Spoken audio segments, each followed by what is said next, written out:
Habis makan ngantuk gitu, habis makan bego gitu. Habis makan bego, Lebih baik lu makan berat di pagi gitu. Nah aneh ya, gue nggak ngerasain ngantuk Pak kalau di situ. Nggak ngerasain ngantuk? Enggak. Ya, karena sama bini lo bisa aja. Kelebihan di kita itu. Apa itu?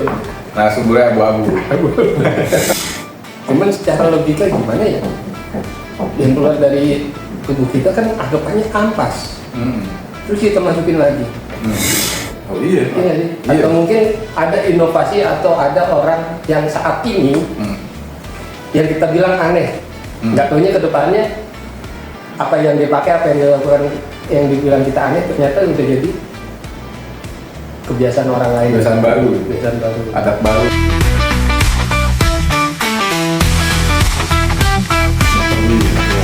Atau yang berkuku 4. Lah, kok Bapak lebih paham? Hah? Kok Bapak lebih paham? Iya emang enggak? Iya. Ya itu tertulisnya yang sama juga. Tertulis juga kali ya.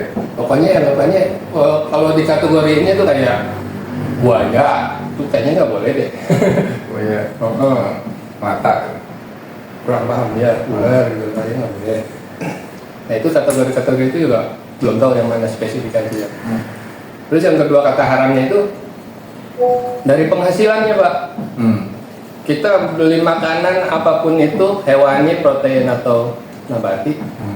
Kalau penghasilannya haram, ya berarti nggak boleh dimakan. Gitu. Iya. Ikut haram jadi Ikut haram. Oke.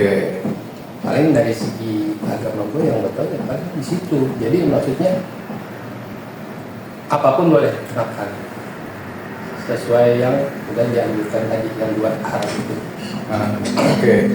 Berarti sebetulnya udah selesai ya kalau secara tertulis dalam selesai juga kalau udah tertulis dalam kitab gitu ya kan. Iya. Artinya ya lo ikutin aja itu juga. Itu kan sebagai makanan lo juga. Tapi karena mungkin di belahan dunia ini sains sama Agama, spiritual agama khususnya ya, mungkin agak berbenturan juga ya. Terserah mau ngikutin yang mana. Nah, karena memang abu-abu juga sih, bukan abu-abu ya, kita jadi artinya mungkin kita buat podcast itu justru ini tuh mau nyari narasumber, coba narasumber yang jago-jago di luar sana kasih komen ya. berkomentar lah kalau nggak apa mau klarifikasi mau benerin ya ucapan-ucapan kita ada di sini duduk bareng ya nggak salah. Nah, arahin deh kita gimana nih. Iya. Kita bukan buat menggurui tapi kita nyari guru. Betul. Betul. Gitu. Karena kembali ke ayat tadi, kitab tadi gue nih Pak, setahu gue itu, sepaham gue, tapi ada di satu ayat Alkitab lagi yang mengatakan bahwa kalau ketika tentang hal haram ya, berarti kan tentang makanan gitu ya, apa yang kita makan dan kita minum dan kita pakai. Ketika kita makan itu yang dikategorikan haram, sepaham gue tidak ada yang haram tuh. Jadi yang keluar dari mulut lu, dari tubuh lu itu yang haram. Gimana tuh maksudnya? Kalau sesuatu yang keluar dari mulut anggapannya atau muntah dari badan kali ya, muntah. Lebih perjelas lagi, mohon arahannya lagi nih tokoh-tokoh agama di luar sana. Itu yang dikategorikan haram kalau di kita, di Kristen ya gitu. Jadi kayak muntah, pup gitu, tokai, terus upil, conge, mungkin air mata. Iya. Nah, itu mungkin yang dikategorikan haram yang nggak bisa lo makan minum dari sana gitu. Najis gitu ya. Iya sih, kalau itu mah pasti ya. Benar juga, haram juga buat kita. Kan juga pernah dengar nggak Pak?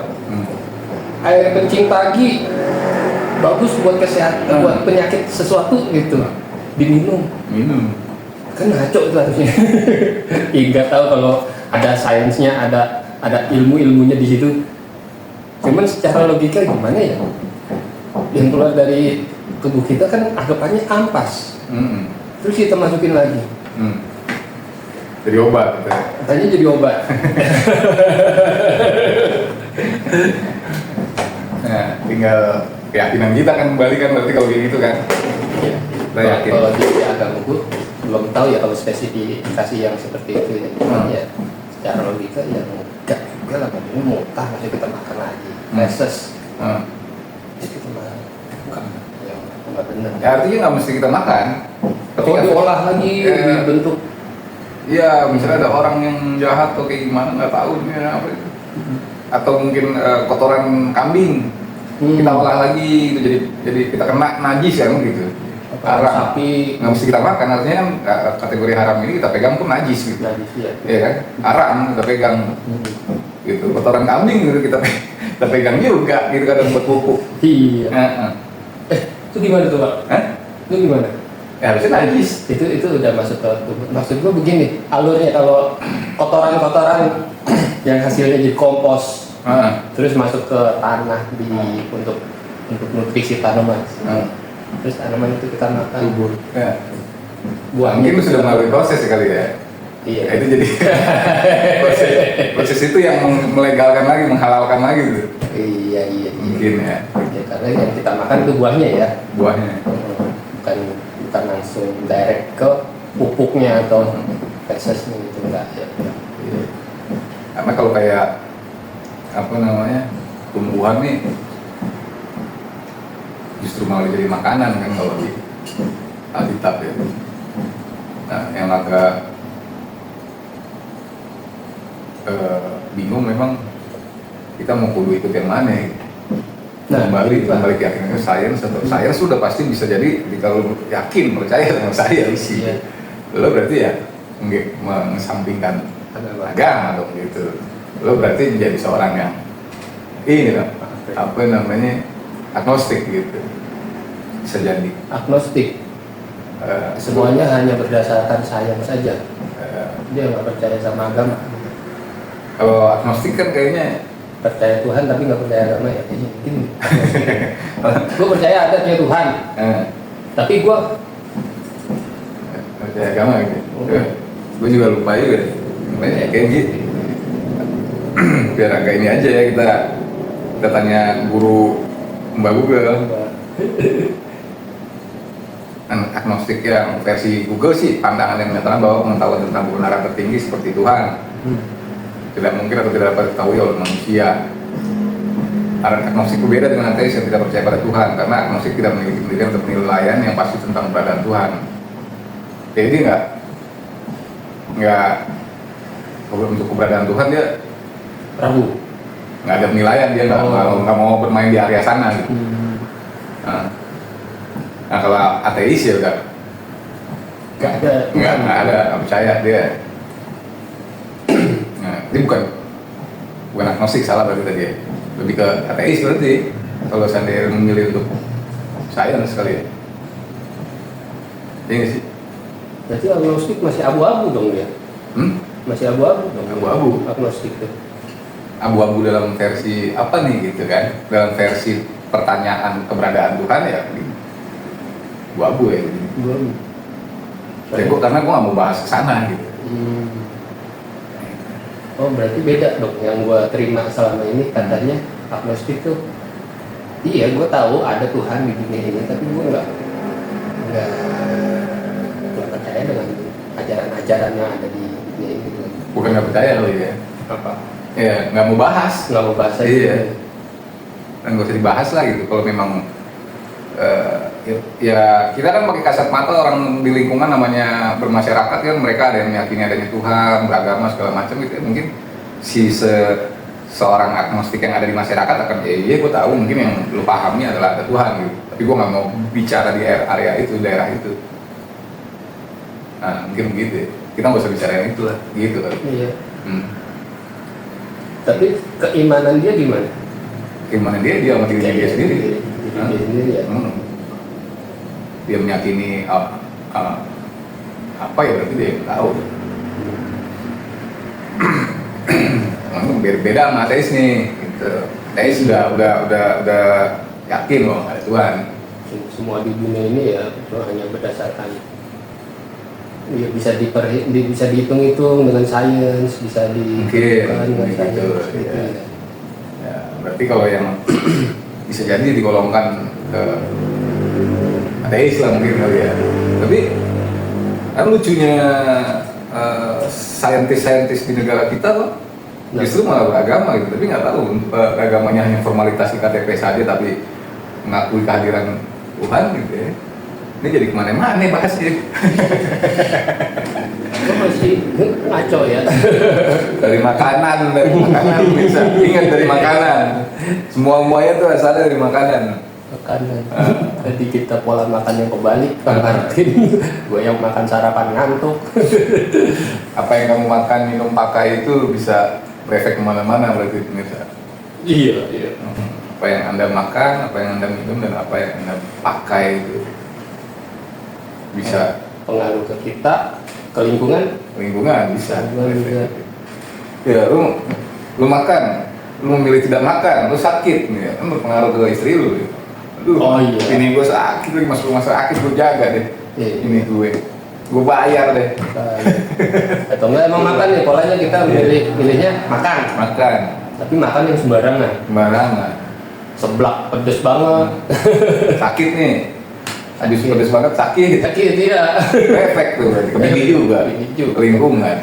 Itu baru ke bini sakit, baru masuk rumah sakit. Kalau meninggal efeknya ke warga pada datang melayat. Iya. Ada ini juga. Semuanya ada apa namanya, sebab akibatnya, apa yang kita pilih gitu kan. Yang kita pilih gitu. Berarti ya apa yang kita pilih, berarti kalau emang begitu ya harus pintar-pintar kita milih nggak sih? Iya kan? Baik aja Ya gitu. nggak usah macam-macam milihnya. Lurus aja udah. Lurus aja. Aneh gitu, maksudnya kalau yang aneh kan berarti di luar daripada yang umum gitu mungkin Pak ya. Iya. Nah gua kayaknya memilih yang Tapi gini, semua yang diawalin yang pada akhirnya kita menjadi umum kayak makan atau berpakaian, diawalin dengan kontroversial juga nggak sih sebetulnya? Orang tuh aneh loh pakai baju dulu banget. Pada akhirnya kan baju kepake. Oh iya. Iya nggak sih? Atau mungkin ada inovasi atau ada orang yang saat ini yang kita bilang aneh, nggak taunya ke depannya apa yang dipakai, apa yang dilakukan, yang dibilang kita aneh ternyata udah jadi kebiasaan orang lain. Kebiasaan baru. Adat baru. Iya, itu revolusi. Tinggal kita mau menempatkan diri kita di mana nih, sebagai revolusioner atau mau sebagai di belakangnya. Iya, follower. Nah, di usia yang 40 sih gue milihnya gitu. Jadi gue udah follower aja deh dalam hal-hal yang terlalu ekstrim gitu ya. Udahlah gitu.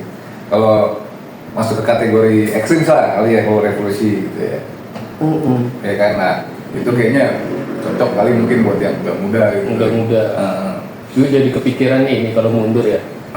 Mungkin nggak sih orang-orang kita waktu dulu masih di zaman penjajahan, masih ada gerilya. Nah kalau zaman itu kita dalam situasi itu Pak, beda lah, nggak ngeliat umur, fight lah kalau itu mah, fight lah. Tapi ada nggak sih sebagian orang yang gue pengen merdeka, tapi mungkin nggak sih, gila ini penjajahan, ternyata si penjajah ini kuat banget sedangkan kita begini. Ada tuh pasti orang yang kayak gitu-gitu juga, yang kayak pesimisnya ada gitu.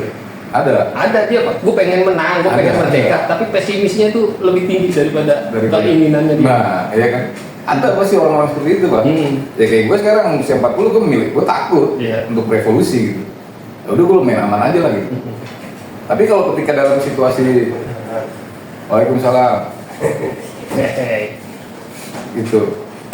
Nah itu berarti kan misalnya kayak ada orang yang pengen merdeka tapi pesimisnya gede, terus ngeliat Bung Karno, pahlawan-pahlawan yang sedang berjuang gitu, dia ada nggak? Bu Haji belum datang. Bu Haji belum. Kwitansi yang amplop itu ya, maaf. Oke, maaf. Ustaz, makasih. Ini Habib apa sih? Pak Haji. Pak Haji, oh iya Pak Haji. Tadi sampai mana tuh? Iya, ada orang pesimis, pengen menang tapi kayak pesimis penjajah ini terlalu kuat. Ngeliat Bung Karno sama teman-temannya lagi berjuang, dia ngeliat Bung Karno, ini orang aneh atau enggak? Bisa ya kayak gitu nggak sih? Bisa. Ya, kita memang dalam konteks apa ya dulu ya gitu. Kalau dalam konteks itu bukan sebutannya mungkin salah satu bisa dibilang orang aneh juga ya. Tapi bukan aneh dalam maksud lain ya, tapi aneh dalam sikapnya beliau nih gitu. Ya. ya kan? Orang takut melihat kekuatan power di luar sana, tapi kok ada orang. Nah itu, kalau gue meyakini bahwa setiap porsi masing-masing keberanian atau api yang membara untuk revolusi itu berbeda-beda tuh Pak. Setiap orang bisa aja apinya gua kecil tapi api lu mungkin lebih besar membara untuk suatu hal yang baru gitu, untuk memulai membakar hal-hal yang baru gitu. Sehingga bisa untuk meyakini banyak orang gitu. Wah itu tuh orang yang gitu. Keren orang yang gitu bisa. Karena dia orang yang seperti itu juga perlu apa sih namanya, memberikan resiko dirinya terhadap dirinya gitu. Atau mungkin terhadap orang lain gitu, dirinya dia mungkin demi ambisi dia itu. Ya mungkin ambisinya yang bagus itu kayak contoh kita Bung Karno ini gitu. Kemerdekaan Indonesia. Tapi terlalu inilah kalau kita revolusinya ke kemerdekaan lah, terlalu jauh lah. Kecil aja nih reformasi lah. Kalau Itu bukan reformasi. Ya revolusi artinya yang kita pahami adalah perubahan. Iya. Ya perubahan terhadap makanan aja udah nih. Merubah jam makan gitu. Itu juga udah satu pilihan yang ini kan. Apa namanya? Keputusan yang sebenarnya sulit gitu. Iya, benar. Dilihatnya orang lain ke kita tuh apa sih susahnya? Cuman kan buat diri kita beda ya. Apa yang kita rasakan gitu kayak merubah pola makan gitu kan. Ya maksudnya ada pertengkaran batin juga ya. Bisa nggak sih kayak gitu? Pertengkaran batin, pertengkaran sains juga sama orang lain kan gitu. Kita bertengkar dulu, lu ngapain nih gitu. Secara sains kan nih, belum agama, lu ngapain begitu, di agama nggak bisa nih gini. Aduh, ribet kan? Ribet ya. Iya, mentok ya. Jadi ambil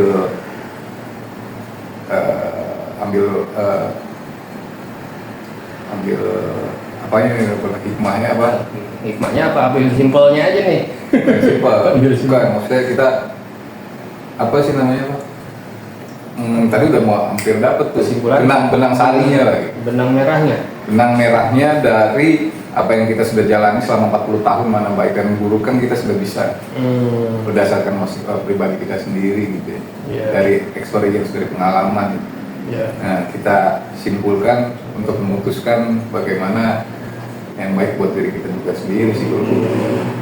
Artinya dengan perjalanan pengalaman lu hidup itu lu nggak kosong-kosong banget secara sains. Lu pernah juga punya wawasan dari dokter, dari ilmiah, dari agama gitu kan.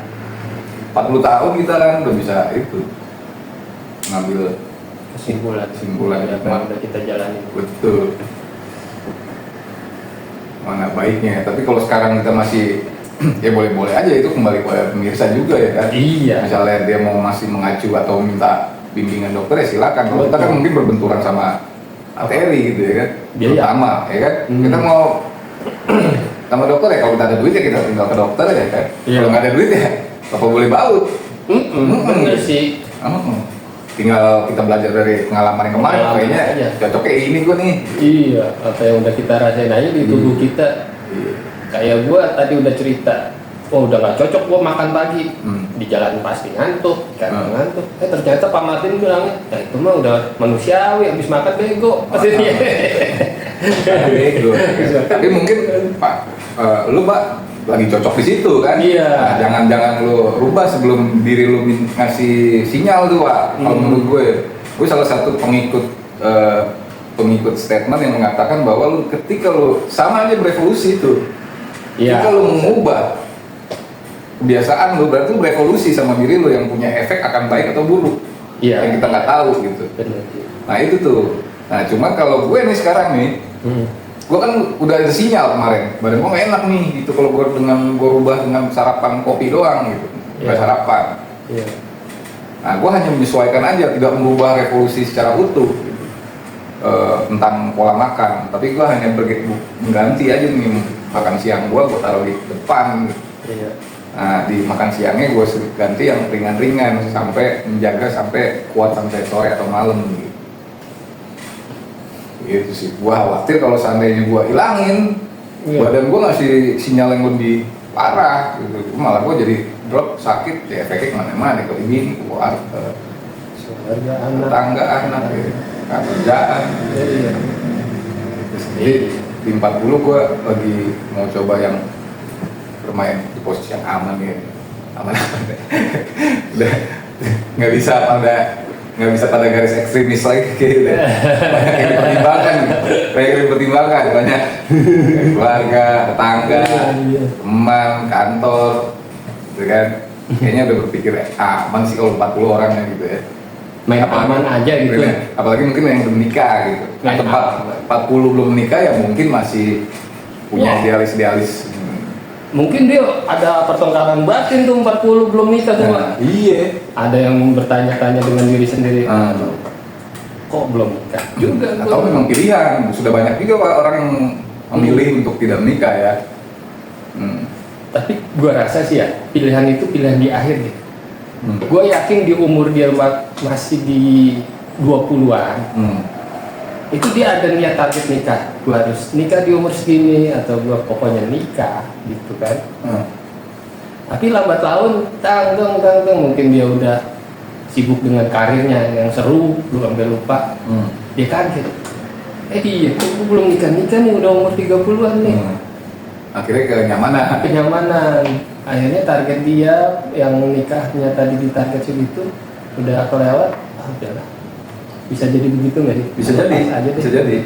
Karena salah satu motif ya. Karena beberapa motif kan beda. Banyak juga motif itu. Iya. Untuk orang yang memilih sampai pada titik gue nggak merit deh. Pasti motifnya beda-beda. Ada salah satu yang kayak lu bilang, ada yang memang dia pernah dikecewakan, ada yang unsur mungkin kalau di Batak khususnya ya, mungkin karena aku susah banget sih gara-gara Batak ini harus ngasih gini materinya nggak ada, gue nggak punya duit, udah nggak usah merit lah. Ada yang karena itu gitu. Ada faktor orang tua, ada faktor agama yang kita nggak bisa merit. Kecewaan tadi ya berarti ya, kita nggak bisa merit karena berbeda agama. Akhirnya gue memilih untuk gue mau nikah. Gue jadi inget ada contoh banget. Gue kemarin tuh di hari Kamis gue ketemu orang baru lah anggapannya. Dia di umur 32, dia banyak cerita tentang kehidupan dia, tentang nikah lah anggapannya. Jadi gini om, kata dia, dari dulu gue udah ngenalin ke nyokap, katanya nggak serap. Oke, mungkin pertama gue ikutin, kedua, ketiga semua nggak serap sama nyokap gue. Yang akhirnya ternyata di adat saya om, kata dia. Kenapa di adat saya? Kita punya 4 saudara, yang lain-lainnya udah nikah, beda suku gitu anggapannya kan. Tapi salah satu dari 4 saudara ini, salah satunya harus satu suku. Nah saya yang kena om, selama ini saya nyodorin ke nyokap lain suku. Oh ke situ, iya. Mentok tuh di situ. Ya akhirnya ya gimana ya, gue dapet jodoh di luarannya begini, tapi giliran sampai rumah nggak mau nyokap gitu kan. Ya sampai sekarang akhirnya ya udah begini-gini aja deh. Giliran nyokap gimana, nanya mana jodohnya, mana ininya, gue balikin om. Yang selama ini gue kasih ke nyokap lalu ditolak, ya gue omongin aja begitu kata itu ya, faktor nyokap dan faktor adat gitu. Itu contoh nyatanya. Berat juga akhirnya dia ngejalanin hidupnya yang sampai di tahap udahlah pasrah, gue bilang kata dia gitu. Umur 32 tuh dia sekarang. Ya berarti banyak lah ya motifnya. Iya, orang memilih tidak menikah gitu. Intinya yang kita maksudkan dari memilih perubahan makanan sampai ke yang kayak agama, pernikahan, segala memilih kawin nggak kawin itu kan pilihan berarti. Pilihan. Memilih gitu atas hidup kita sendiri gitu kan. Iya. Atas diri kita sendiri. Iya. Nah, jadi gue sih lebih ke yang banyak-banyakin dulu pengalaman deh untuk bisa memutuskan gitu. Iya. Jadi jangan begitu lu masih muda lu udah langsung bisa mutusin. Nah, makanya gue lebih sepakat sih Pak. Apa tuh? Ketika pengambil keputusan di suatu negara khususnya ya, gue nggak nggak bisa ya. Untuk yang muda-muda gue nggak, itu yang membuat gue apa namanya, belum matang nih lo secara wawasan berpikir gitu. Makanya pengambilan keputusan strategis di negara khususnya gue sih lebih sepakat sama yang mungkin di usia 40 ke atas lah, 50 gitu. Tapi kalau masih muda kayak si itu ya aduh gimana ya gitu. Kayaknya mungkin masih emosi atau apa gitu ya kan, emosinya masih labil segala macam, pengalamannya belum banyak. Jadi ketika lu sudah oke lah lu dudukin gitu nih Pak ya, ahli-ahli semua nih. Staf-staf kali lu dudukin, lu minta masukannya gitu. Atau kan yang mutusin lu ya. Emosi lu nggak labil, kayak lagi nggak bagus gitu. Lu ngambil keputusan berdasarkan keputusan lu berarti kan. Keputusan yang lu ambil based on experience yang lu punya juga pasti untuk mempertimbangkannya. Tapi experience lu baru sedikit Pak, gitu ya kan, belum matang nih ya. Lu mengambil sebatas itu berarti. Iya, paling sebatas itu dan akhirnya oke lah, gue ngambil kesimpulan ikut kalian yang para ahli gitu. Gitu ya kan. Iya. Ya padahal yang pemimpinnya siapa? bukannya ya, bukan udah jadi ya sudah lah ya gitu. Cuman buat negara kita lebih maju nextnya ya yang lebih matang lah gitu. Betul. Iya, experience. Kalau kita pemerintahan sekarang misalnya Bapak Prabowo ya matang udah. Malang buana anggapannya ya. Malang buana. tinggal bagaimana di situ kan pengetahuan terhadap berbagai bidang aja kan Pak Prabowo ini gitu. Tapi kalau berdasarkan pengalamannya mungkin ada yang baik, pengalaman yang matangnya di dalam hal militeran. Tapi dalam hal ekonomi apakah baik juga baik misalkan. Tapi dalam hal pendidikan baik nggak baik sedikit berapa persentase. Jadi so far dia udah bisa mempertimbangkan mana yang baik mana yang buruk dengan berjalan sampai di usia yang sekarang kan, usia yang matang gitu. Bukan usia yang muda lagi kok. Berapa Pak Prabowo? Di 60-an ya? 70. Oh, udah 70. Di situ deh, saya lupa Pak. Udah lumayan lah, udah bonus lah. Iya kan? Bonus ya. Iya, dengan pengalaman dia yang di dunia pemerintahan di umur ya bisa dibilang muda kali ya. Dia masuk militer itu ya. Menantunya Pak Harto. Tapi kalau semangat kan muda-mudi nih gitu kan. Ya semangat muda ya bisa lah bantu di posisi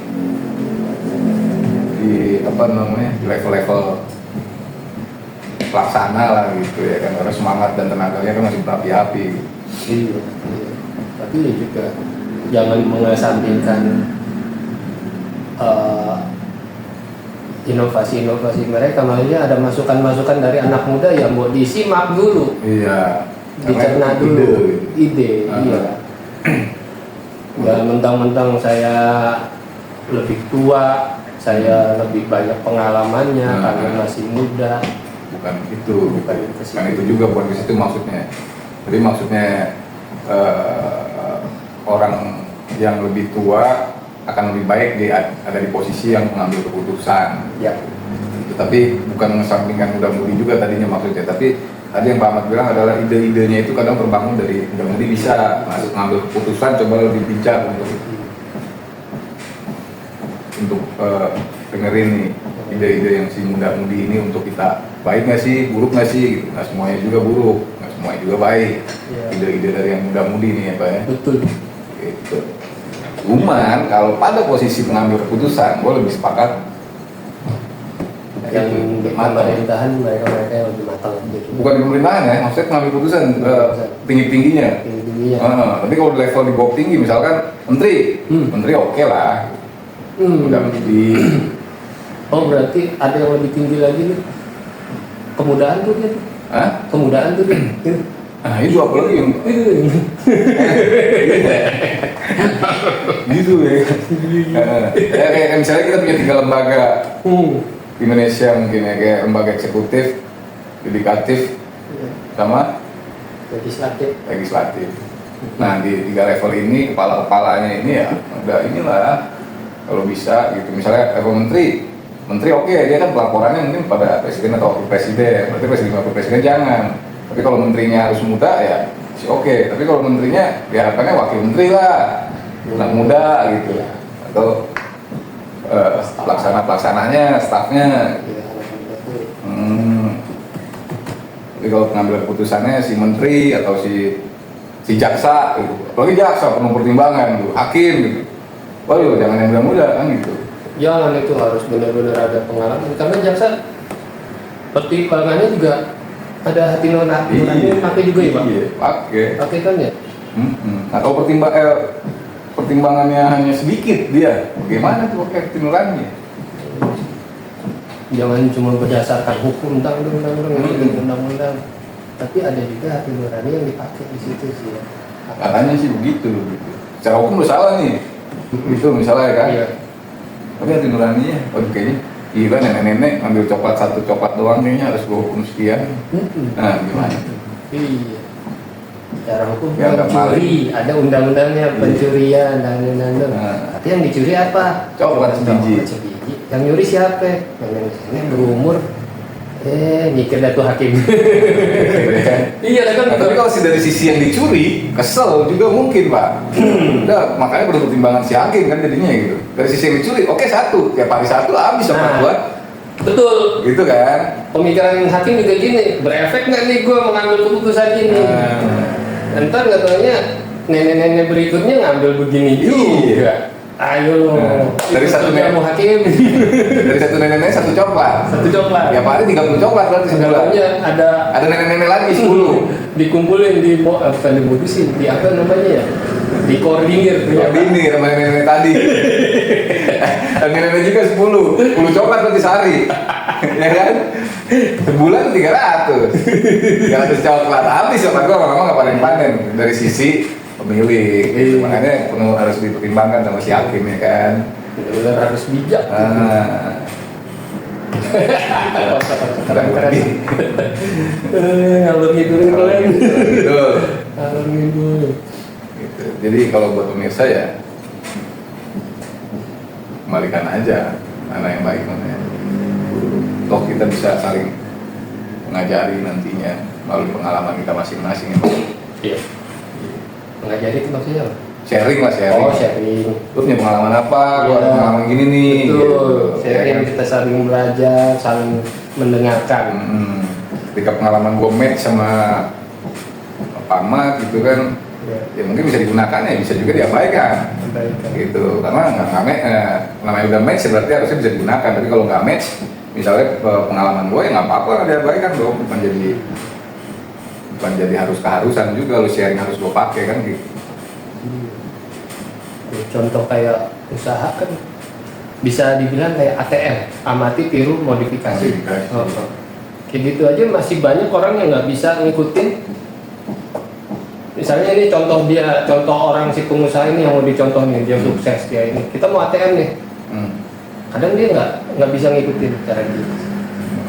Berat juga sih. Berat juga, mungkin berbenturan dari sisi duit lagi untuk atau jalan pikirannya kok ternyata beda gua dia. Iya. Jadi belum tentu yang kita bisa lakukan maksudnya Pak Ahmad, lu juga bisa lakukan, belum tentu. Jadi ya itulah gunanya sharing. Ya bagi aja dulu, ketika gua bisa lakukan lu silakan lakukan. Tapi kalau nggak, gitu. Kita berbagi dulu. Kalau nggak cocok ya mungkin ya silakan diskusi dengan yang lainnya. Iya. Pokoknya sering-sering lah kumpul atau gimana, banyak-banyak diskusi, banyak-banyak masukan juga ya. Nah, nggak salah juga kan, insight gitu. Tapi yang positif lah, negatifnya dikit-dikit aja. Mulai kalau kembali ke bicara ke usia 40 ya negatif perlu gitu, karena secara medan positif negatif cocok gitu. Gitu. Kita jangan di positif. Waduh negatifnya nggak ada nih gitu ya. Mungkin melemah juga kita nih Pak. Gitu kan karena jadi nggak ada energi. Gitu. Nggak ada energi. Perlu juga yang negatif tapi mungkin ya dikit. Ntar 50 negatif dikit lagi. Dikurangin lagi. Masih 60 ya, dikit lagi. Berarti nggak bisa hilang juga tuh negatif, karena bisa jadi energi juga. Iya, nggak selalu yang positif energi itu. Iya. Kadang sedikit-dikit tipis-tipis lah negatifnya, bikin energi moodnya naik gitu. Nggak ketemu soalnya Pak, itu kan ada ilmu ininya gitu, ilmu pastinya gitu. Negatif, positif. Positif, terus negatif kan baru match dia menghasilkan energi. Iya, positif ketemu positif nggak ketemu. Nggak ketemu sih di bawah. Negatif ketemu negatif juga nggak ketemu. Gitu. Gitu laki cewek, masa laki-laki? Masih laki lah, gitu ya kan? Iya. Laki cewek. Laki cewek. Ada aja tuh orang laki-laki. Atau laki cewek-cewekan, nggak juga, nggak bisa juga. Bisa. Cewek-cewekan gimana? Laki dicewek-cewekin Oh, gitu. laki cewek-cewekin. Masih laki juga itu. Cewek-cewekan namanya. Cewek-cewekan nih. Dengan gue milih cewek yang kayak laki-laki ya gitu. Kemudian di situ gue. Dengan gitu ya? Iya. Oh iya bener. Apa kecawe-cawean? Generasi sebelum itu cawe-cawe. Nah, gitu dulu ya. Oke lah. Ya istimewa lah. Pokoknya ngalor ngidul kita kali ini Iya, betul. bisa bermanfaat juga. Mudah-mudahan. Mudah-mudahan bermanfaat, dan kalau emang ada kontroversial dari kita atau oh ini nggak begitu lah jawabannya, ya silakan di komentar atau ya silakan berargumen lah. Iya. Tapi sebelum berargumen atau belum komentar, maafkan kita dulu maksudnya. Udah memaafkan kita baru lu komentar. Oh iya. Iya, kan? Apa yang kita salah gitu. Oh lu mau debat kita ya? Ya ingat kalau mau debat kita harus maafin kita dulu. Karena kita udah yakin kita sebetulnya penuh salah manusia ini kan gitu. Apalagi tadi di tengah obrolan, ya inilah ngalor ngidul apa para ahlinya yang masih blur. Dokter-dokter yang kita kutip itu masih ngawang-ngawang siapa sih? Itu istimewa lah pokoknya. Masih dulu tuh tanpa narasumber istimewanya. Ya selayaknya obrolan-obrolan pada umumnya gitu. Nggak kayak yang podcast penuh. Podcast lain perlu narasumber, kita nggak perlu. Justru narasumber kita kalian gitu. Iya. Kasih insight. Oke. Oke. Gitu dulu. Terima kasih kalian yang sudah menyimak sampai akhir. Semoga ini menjadi hiburan atau mungkin menjadi masukan buat kalian. Terima kasih. Selamat Hari Kartini. Oh iya, ini pas banget Hari Kartini. Selamat Hari Kartini untuk wanita-wanita di luar sana yang meniti karir, memperjuangkan hidupnya, ya begitulah. Cukup. Terima kasih. Selamat Pasca juga buat kemarin Oh iya, merayakan. yang merayakan Pasca. Selamat buat kalian. Maksidus. Makan siang sambil ngobrol. Halo,